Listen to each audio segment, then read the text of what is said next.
بہت نیند آئی، عمر سوتے رہے، یہ عمر کی آنکھ کھلی، جب سو کر اٹھے تو شیر ایک طرف بیٹھ گیا، عمر جا بیٹھے رہے کچھ دیر۔ یہ منظر دیکھ رہا تھا نصرانی، اس نے دیکھا کہ اس طرح جنگل سے شیر نے آ کر عمر رضی اللہ عنہ کی طرح حفاظت کی ہے۔ جب شیر چلا گیا یہ رسول پر سے اترا اور سارا واقعہ رسول کو سنایا اور یہ کہا مجھے تو آپ کو قتل کرنے کے لیے اتنی رشوت دے کر بھیجا گیا تھا، لیکن جو لوگ دنیا میں عدل قائم کرتے ہیں ان کی حفاظت کا انتظام آسمانوں میں ہوتا ہے۔ میں آپ پر اسلام لاتا ہوں اور میں آپ کو گواہ بناتا ہوں کہ میں اس دین اسلام میں داخل ہو گیا ہوں۔ یہ کہہ کر اس نے عمر کہ آپ اسلام قبول کیا۔ میں عرض کرنا چاہتا ہوں کہ اتباع سنت پر اللہ تعالیٰ کی طرف سے یہ مددیں ہوتی ہیں۔ تو میرے عزیز دوست کو یہ ہیں بنیادی 3 چیزیں جو میں نے عرض کی کہ سب سے پہلے دعوت اللہ، اور دوسری شرط اتباع سنت، اور تیسری بات جو میں نے عرض کی ہے کہ اللہ تعالیٰ کے ساتھ بندے کا گمان ٹھیک ہو جائے تو پھر اللہ تعالیٰ اپنے بندے کے گمان کے ساتھ ہو جاتے ہیں۔ اس لیے فرمایا کہ سب سے بنیادی بات یہ ہے کہ مسلمان اتباع سنت پر آئے، مسلمان اتباع سنت پر آئے، مسلمان اتباع سنت پر آئے۔ حضور اکرم صلی اللہ علیہ وسلم صاف فرمایا حدیث میں کہ تمہیں وہ آدمی مومن ہے ہی نہیں کہ جو اپنی تمام دل کی چاہتیں نبی کی چاہت کے تابع نہ کر دے، وہ مومن نہیں۔ جس کی دلی چاہتیں نبی کی چاہت کے تابع نہ ہوں وہ مومن نہیں ہو سکتا۔ فرمایا لا یؤمن احدکم حتی یکون هواه تبعا لما جئت به، کہ جس آدمی کی دل کی چاہتیں نبی کی چاہت کے تابع نہ ہو جائے وہ مومن نہیں ہو سکتا۔ اس لیے ایمان کا کمال یہ ہے، ایمان کا کمال یہ ہے کہ مومن پورے دین پر چلے۔ میرے دوست عزیز 3 چیزیں ایسی ہیں، بلکہ 4 چیزیں ایسی ہیں، 4 چیزیں ایسی ہیں جو ایمان کے بغیر حاصل نہیں ہو سکتی۔ 4 چیزیں ایسی ہیں جو ایمان کے بغیر حاصل نہیں ہو سکتی۔ سب سے پہلی چیز، ایمان کے بغیر استقامت نہیں، ایمان کے بغیر استقامت نہیں، اور ایمان کے بغیر جتنے اللہ کے وعدے ہیں، جتنے اللہ کے وعدے ہیں معاملے کے ساتھ، وہ وعدے بھی ایمان کے بغیر پورے نہیں ہوں گے۔ اور تیسری بات یہ ہے کہ ایمان کے بغیر اعمال میں اخلاص بھی نہیں ہوتا۔ اور چوتھی بات یہ ہے کہ ایمان کے بغیر اعمال پر اجر نہیں ملتا۔ میری بات کو تھوڑی دھیان رکھیے، 4 چیزیں ہیں جن کی مومن کو سخت ترین ضرورت ہے، اور یہ 4 چیزیں ایمان کے بغیر حاصل نہیں ہو سکتی۔ سب سے پہلی بات کہ ایمان کے بغیر اعمال پر استقامت نہیں ہوتی۔ یہ بات ہماری یاد رکھنا، ہماری بات یاد رکھنا کہ استقامت کسی عمل کو مسلسل کرنے کو نہیں کہتے۔ ایک آدمی کسی کام کو مسلسل کر رہا ہے، یہ بعض لوگ ہوتے ہیں کہ جی نماز کے پابند ہیں لیکن معاملات کو دھوکہ دے رہے ہیں، نماز کے پابند ہیں لیکن زکوٰۃ نہیں دیتے، نماز کے پابند ہیں خدا نے کرے روزہ نہیں رکھتے۔ عجیب روایت ہے، فرمایا جو آدمی ایمان لائے نماز نہ پڑھے اس کا ایمان قبول نہیں ہوگا، جو آدمی ایمان لائے نماز پڑھے روزہ نہ رکھے اس کی نماز اس کا ایمان قبول نہیں ہوگا۔ آدمی ایمان لائے نماز پڑھے روزہ رکھے زکوٰۃ نہ دے اس کا ایمان نماز روزہ قبول نہیں ہوگا۔ جو آدمی ایمان لائے نماز پڑھے روزہ رکھے زکوٰۃ بھی دے مگر حج نہ کرے وہ اس کا ایمان، اس کی نماز، اس کا روزہ اور اس کی زکوٰۃ اللہ کے یہاں قبول نہیں۔ تو بنیادی بات یہ ہے کہ اللہ تعالیٰ کی طرف سے قبولیت اور کامیابی کے لیے پورے دین پر چلنا شرط ہے۔ کمپنی کو چیز ناقص آ جائے واپس کر دیں گے، کمپنی کو چیز ناقص بنایا واپس کر دیں گے، آپ گھر بنوائیں اور وہ گھر آپ کو ناقص بنا کر دیں، آپ واپس کر دیں گے کہ مجھے ناقص ہی نہیں چاہیے۔ دنیا میں کوئی آدمی کسی کا آرڈر کرے اور وہ آرڈر اس کو مکمل بنا کے دینا چاہے تو وہ ناقص چیز کو واپس کر دیتا ہے کہ ہمیں آپ پورا تیاری کر کے دیجیے، ہم ناقص ہی نہیں لیں۔ جو اللہ تعالیٰ نے پورے دین پر چلنے کا حکم دیا ہے تو مسلمان ناقص دین پر کیسے پیش کر سکتا ہے، اور اللہ اس کے ناقص دین میں کیسے راضی ہو جائے؟ مجھے پہلی بات اجازت کرنی کہ ایمان کے بغیر اعمال پر استقامت نہیں ہے۔ استقامت کسے کہتے ہیں؟ استقامت کسے کہتے ہیں؟ ہماری بات مجھے سنا۔ استقامت کہتے ہیں پورے دین پر چلنے کو۔ اللہ نے فرمایا ہے قرآن میں وَأَنِ اعْبُدُونِي هَذَا صِرَاطٌ مُسْتَقِيمٌ کہ تم میری کامل عبادت کرو، یہ صراط مستقیم ہے۔ تم میری کامل عبادت کرو، یہ صراط مستقیم ہے۔ اللہ تعالیٰ کا عظیم نظام ہے، وہ استقامت کو دیکھنے کے لیے کہ دیکھیں میں کتنی استقامت ہے۔ اللہ تعالیٰ اچانک حکم لے آتے ہیں، اللہ اچانک حکم لے آتے ہیں کسی کام کا کہ دیکھیں میں استقامت کتنی ہے۔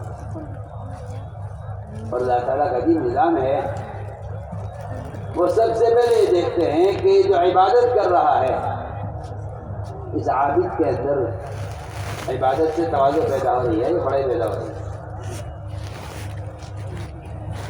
اس عبادت سے بڑائی پیدا ہو رہی ہے یا اس عبادت سے اس کے اندر تواضع پیدا ہو رہی ہے؟ اگر بڑائی پیدا ہو رہی ہوتی ہے تو وہ اگلے کام کا انکار کر دیتا ہے، اور اگر تواضع پیدا ہو رہی ہوتی ہے تو یہ اگلا حکم پورا کر دیتا ہے۔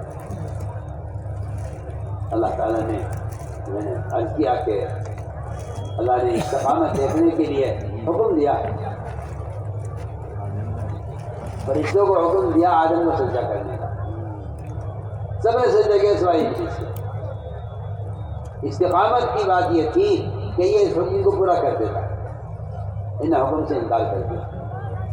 تو میں نے عرض کیا کہ اصل میں استقامت پورے دین پر چلنے کا نام ہے۔ وَأَنِ اعْبُدُونِي هَذَا صِرَاطٌ مُسْتَقِيمٌ کہ تم میری کامل عبادت کرو، کامل اطاعت کرو، یہ صراط مستقیم ہے۔ حالات ماحول دیکھ کر آدمی دائیں بائیں ہوتا رہے، میں عرض کرتا ہوں ایک مین روڈ ہوتا ہے، کہ بھئی یہ سیدھا راستہ ہے، اور ایک ہوتے ہیں راستے بائی پاس الگ الگ۔ تو جب مین روڈ پر کوئی دقت پیش آتی ہے تو مسافر یہ سوچتا ہے کہ چلو یہاں سے کچے میں اتر جاؤں اور یہاں سے ادھر ادھر گلیوں میں گھوم گھام کے پھر میں آ جاؤں گا سیدھے راستے پر۔ تو میں قرآن یہ کہتا ہے کہ میرا سیدھا راستہ نہیں آگے، ہمارا سیدھا راستہ ہی ہے، اس کا اتباع کرو، اور جو اس کے علاوہ چھوٹے چھوٹے راستے اور گلیاں ہیں ان گلیوں میں نہ بھٹک جانا، ورنہ تم سیدھے راستے سے دور ہو جاؤ گے اور سیدھے راستے سے بھٹک جاؤ گے۔ تو میں کہ استقامت پورے دین پر چلنے کا نام ہے، ورنہ منافقین وہ کفر اسلام کے بارڈر پر چلتے تھے۔ آنے کا آپ جانتے ہیں کہ بارڈر کا علاقہ کتنا خطرناک ہوتا ہے، بارڈر کا علاقہ کتنا خطرناک ہوتا ہے، کیونکہ آدمی اگر بارڈر کے علاقے میں چل رہا ہوتا ہے اور اچانک اس کا پیر پڑ جائے دوسرے ملک میں، اسے اندازہ نہیں ہوتا کہ وہ کہاں تک چلا گیا ہے۔ تو آپ کو معلوم ہونا چاہیے کہ ایسے لوگوں کو قید کر لیا جاتا ہے، جیلیں ہو جاتی ہیں، کئی سال گزر جاتے ہیں ان کو جیلوں میں، ان کو چھوڑتے نہیں ہیں، وہ کہتے ہیں آپ ہماری حد میں داخل ہو گئے۔ جب انسانوں کی ان حدوں کے قائم کرنے کی اہمیت ہے تو جو اللہ نے حد قائم کی ہیں، لا تقربوا مال الیتیم، لا تقربوا الزنا، ایک حقوق اللہ میں سے، حقوق العباد میں سے فرمایا کہ لا تقربوا مال الیتیم، یتیم کا مال کے قریب مت جانا۔ اللہ تعالیٰ حدود سے دور رہنے کا حکم دیتے ہیں۔ تو میں نے عرض کیا کہ جو لوگ منافقین ہوا کرتے تھے وہ کفر اسلام کے بارڈر پر چلتے تھے. اللہ نے عجیب ان کا حال بیان کیا ہے. فرمایا وَمِنَ النَّاسِ مَن يَعْبُدُ اللَّهَ عَلَىٰ حَرْفٍ. ایسے بھی لوگ ہیں جو کفر اسلام کے بارڈر پر چلتے ہیں، نہ پورے دین میں، اللہ مجھے معاف فرمائے، نہ پورے اسلام میں، نہ پورے کفر میں.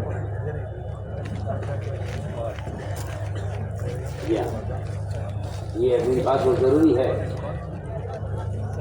مسلمان نے سنت سے ہٹ کر اور آپ صلی اللہ علیہ وسلم کے طریقے سے ہٹ کر ایک نیا راستہ نکالا ہے. وہ کہتے ہیں یہ جائز کا راستہ ہے، یہ تو سنت کا راستہ ہے، یہ کفر کا راستہ ہے. اس کے درمیان ایک راستہ ہے جواز کا، کہ چلو ایسے بھی کر لیتے ہیں. حالانکہ ایسا کوئی راستہ نہیں ہے. راستے صرف دو ہیں، یہ اتباع سنت ہے، اتباع بدعت ہے. یہ اتباع سنت ہے، یہ اتباع ہدایت ہے، اتباع گمراہی ہے. دو راستے ہیں، دو راستے میں سے ایک راستہ بھی اختیار کریں. منافقین وہ کفر اسلام کے بارڈر پر چلتے تھے. اگر ان کو حالات اچھے لگائے اسلام کے تو ادھر ہو جاتے تھے، برے حالات رہتے تو ادھر ہو جاتے. یہاں تک لکھا علماء نے کہ اگر مسلمانوں کے ساتھ آ کر کسی کے یہاں لڑکی پیدا ہو جاتی تو وہ کہتا کہ اسلام اچھا مذہب نہیں ہے، لڑکی پیدا ہو گئی. آخر کے لڑکی کا پیدا ہونا جو انسان کے اختیار سے باہر کی چیز ہے، اس پر منافقین یہ کہتے تھے کہ اسلام میں خیر اور شر وہ اس پر ہے کہ لڑکی پیدا ہو تو اسلام میں کوئی خیر نہیں ہے. اور اگر کافروں کے ساتھ ایک لڑکا پیدا ہو جائے تو کہتے ہیں کہ کفر والا دین، یہ کافروں کا مذہب ہے، برکت والا مذہب ہے، نعوذ باللہ یہ صحیح دین ہے. فرمایا کہ استقامت تو یہ ہے کہ آدمی پورے دین پر چلے. استقامت ہے کہ پورے دین پر چلے. تو میں نے عرض کیا کہ ایمان کے بغیر استقامت نہیں ہے.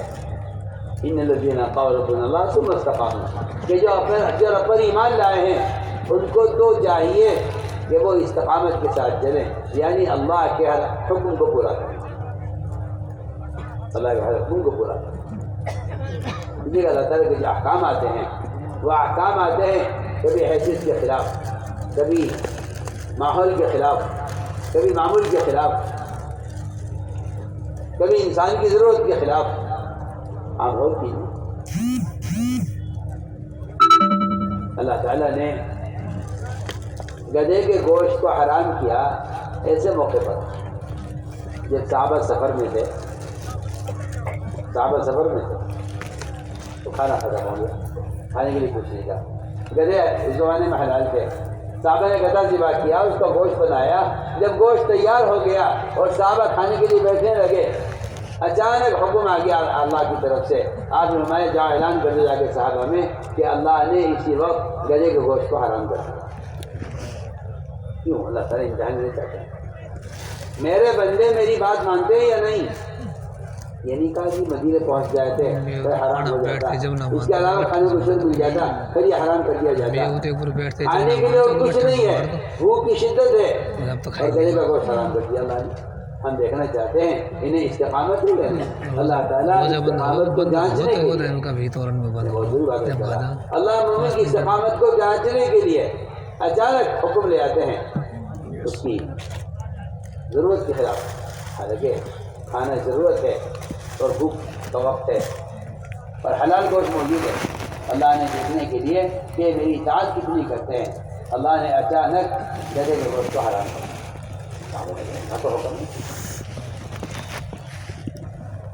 اللہ تعالیٰ نے صحابہ کرام کے کیسے کیسے امتحان لیے ہیں. اللہ اکبر. یہاں تو ضرورت کا مسئلہ پیش آ گیا، اس نے امتحان لے لیا. ادھر عبادت میں امتحان لیا کہ تمام صحابہ صلی اللہ علیہ وسلم کے ساتھ نماز پڑھتے تھے بیت المقدس کی طرف منہ کر کے. اچانک نماز میں حکم آ گیا آپ رخ پھیر لیجیے بیت اللہ کی طرف. آپ کے صحابہ فوراً گھوم گئے. اللہ نے امتحان لیا کہ دیکھیں اگر ہم ادھر بدلتے ہیں نماز میں تو کیا یہ نماز ادھر ہی پڑھتے رہتے ہیں بیت المقدس کی طرف، یا ان کا یہ اپنا قبلہ بدل دیتے ہیں. فوراً صحابہ گھوم گئے بیت المقدس سے بیت اللہ کی طرف. اللہ نے فرمایا میں نے یہ اس لیے کیا ہے کہ ہم دیکھنا چاہتے ہیں کون نبی کا اتباع کرتا ہے کون نہیں کرتا. میرے دوستوں جو صرف اتنی بات نہیں ہے، بلکہ حضور اکرم صلی اللہ علیہ وسلم نے اپنے صحابہ کا امتحان اس طرح بھی لیا ہے کہ دیکھیں ان کو اپنی ماں سے، اپنے باپ سے، اپنی بیوی سے، اپنے بھائی سے، اپنے قبیلے سے، اپنے خاندان سے، اپنے وطن سے، اپنی دکان سے، کس چیز سے محبت زیادہ ہے ہمارے مقابلے میں؟ سوچیے آپ، اللہ نے حکم دیا ابراہیم علیہ السلام کو بیٹے کو ذبح کریں، انہوں نے بیٹے کو ذبح کر کے ثابت کر دیا کہ میں اولاد سے محبت نہیں، اللہ سے محبت ہے۔ ادھر ابراہیم علیہ السلام نے تو بیٹے کو ذبح کیا، حضور اکرم صلی اللہ علیہ وسلم نے مدینہ منورہ میں ایک ایسے صحابی کو پکڑا جو اپنے باپ سے زیادہ محبت کرتے تھے، اپنے باپ سے محبت کرتے تھے، سب سے زیادہ اپنے باپ کو چاہنے والے صحابی، آپ ان کو پکڑا، فرمایا یہاں آؤ، جاؤ نے باپ کا سر کاٹ کر۔ یعنی سوچیے آپ، کسی بیٹے کو پکڑ کر یہ کہنا اپنے باپ کا سر کاٹ کے لاؤ، کوئی آسان بات؟ ان صحابی نے پوچھا نہیں آپ سے پلٹ کر کہ جی کیا جرم ہو گیا، اگر کیا غلطی ہو گئی میں لے آؤں گا سر کاٹ کے، آپ کا حکم ہے، مگر آپ بتائیے اس سے کیا غلطی کیا ہو گئی؟ انہوں نے آپ سے پوچھا نہیں۔ روایت میں ہے یہ صحابی فوراً دوڑے، میں کہاں جا رہا ہوں؟ آج کیا آپ کا حکم ہے، میں آپ کا سر لے کر آتا ہوں۔ یعنی میں کہتا ہوں کہ یہ کوئی خاص صحابی نہیں تھے، پوری امت ایسی بنائی گئی تھی، پوری امت جو محمد صلی اللہ علیہ وسلم کے اشاروں پر جان دینے والے، آپ کے اشاروں پر آپ کے دشمنوں کی جان لینے والے آپ نے ایسے تیار کیے۔ صحابی دوڑے فوراً، کہا جا رہے ہیں کہ آپ کیسا لے کر آتا ہوں باپ کا، تو میں ہم سے تمہارے امتحان لے رہے تھے لیکن ہم سے محبت زیادہ ہے، باپ سے زیادہ ہے۔ اب دیکھ لو مسلمان کا، اگر باپ کہتے کہ اس میں عمل نہیں کرنا ہے، کہتے ہیں ٹھیک ہے بھائی جیسا آپ کا حکم ہے، لا طاعۃ لمخلوق فی معصیۃ الخالق۔ اگر ساری دنیا تم سے کہے یہ سنت چھوڑ دو، تم یہ کہو کہ میں آپ کے تابع نہیں ہوں، میں آپ پر ایمان نہیں لایا، میں ایمان لایا ہوں محمد صلی اللہ علیہ وسلم پر، میرے نبی، میرے ایمان، میرے مقتدیٰ محمد صلی اللہ علیہ وسلم ہیں، آپ کو کوئی حق نہیں ہے اس کا کہ آپ مجھے سنت سے روکیں، اس لیے کہ میں آپ پر ایمان نہیں لایا، میں ایمان لایا ہوں رسول پر ایمان لایا ہوں، اور رسول پر ایمان لانے کا مطلب ہی یہی ہے کہ آپ رسول کی اطاعت میں اس کے غیر کی بات نہ مانیں، اور اللہ پر ایمان لانے کہتے ہی اس کو ہیں کہ آپ اللہ پر ایمان لانے میں اللہ کے غیر کی بات نہ مانیں، ورنہ تو صاف کہا ہے قرآن نے کہ جس شخص نے اللہ کے حکم کے مقابلے میں اس کے غیر کی بات مانی ہے، اس نے اللہ کے غیر کو رب بنا لیا ہے۔ اس سے صاف قرآن کی آیت کا ترجمہ ہے۔ عدی بن حاتم سے عدی، اگر تم نے اپنے علماء مشائخ کی بات کو سنا اللہ تعالیٰ کے حکم کے خلاف، تو تم نے اپنے علماء اور مشائخ کو اللہ کے مقابلے میں رب بنا لیا ہے۔ یہ اپنے عدی بن صاف فرمایا، اسی کو اللہ نے بیان کیا ہے، اتخذوا احبارهم ورهبانهم اربابا من دون اللہ۔ تو میں نے عرض کیا کہ اللہ تعالیٰ امتحان لیتے ہیں اس طرح کہ دیکھیں یہ ہماری بات کہاں تک مانتے ہیں۔ اس لیے حضور اکرم صلی اللہ علیہ وسلم نے صحابہ کا امتحان لیا ہے، اور بڑے سخت امتحان ہوئے ہیں صحابہ کی استقامت کے۔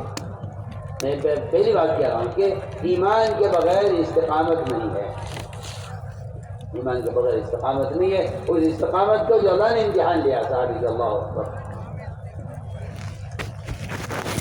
آپ غور کریں۔